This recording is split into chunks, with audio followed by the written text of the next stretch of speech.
Hello mga sisi, yan po ang lulutuin natin. Ang tawag po ay halim. Meron po siyang nakabox, no? Yan ang binili natin at meron na siyang spices din, yan. At ang ginawa ko lang, kasi maramihan na ng ating kwan, nagdagdag ako ng mga lentils, pero ito na yung nasa box niya. Ayan po. Kung meron po kayong wheat, dagdagan nyo po ng wheat dahil mas masarap siya pag maraming wheat. Ito yung wheat, yan. Ayan. So, yan ang ating tinagdag, yung yellow lentils at saka yung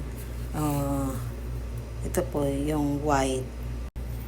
At magdadagdag din tayo ng orange lentils. Nasa sa inyo na po yung kung gaano karami ang inyong idadagdag. Pero sa akin ay mas masarap yung maraming wheat.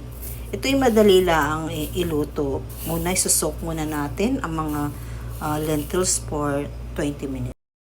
Ano po yung mga sangkap ng halim natin? Okay, Pakistani and Indian food po ito, mga sisi. Okay, ito na yung nakabox na may spices, ano?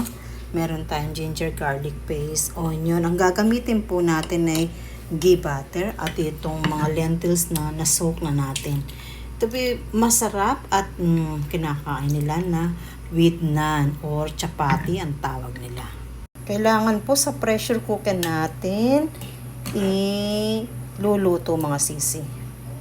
Ayan, medyo marami ang ating lulutuin para maglagay tayo sa freezer. So, unahin na po natin ang onion, 3 malalaki po yan. 3 malalaking onion.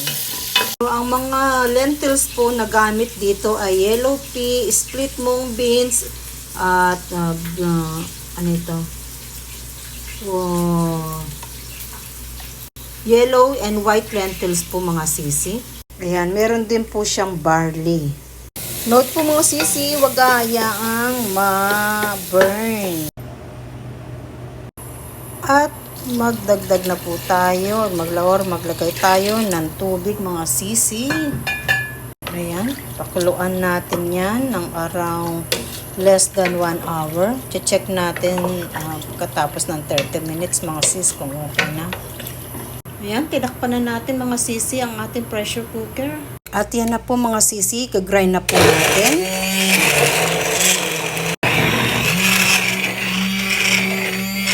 Kagrind na po natin mga sisi.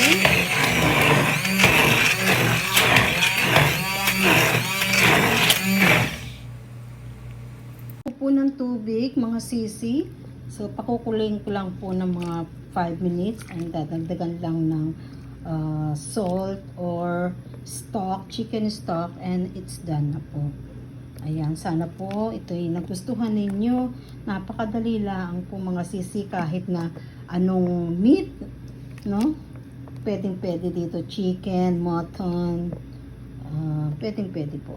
So, ang pagkain po nito, ilalagyan natin ng fried onion, drop of lemons, at olive oil. At meron tayong bread.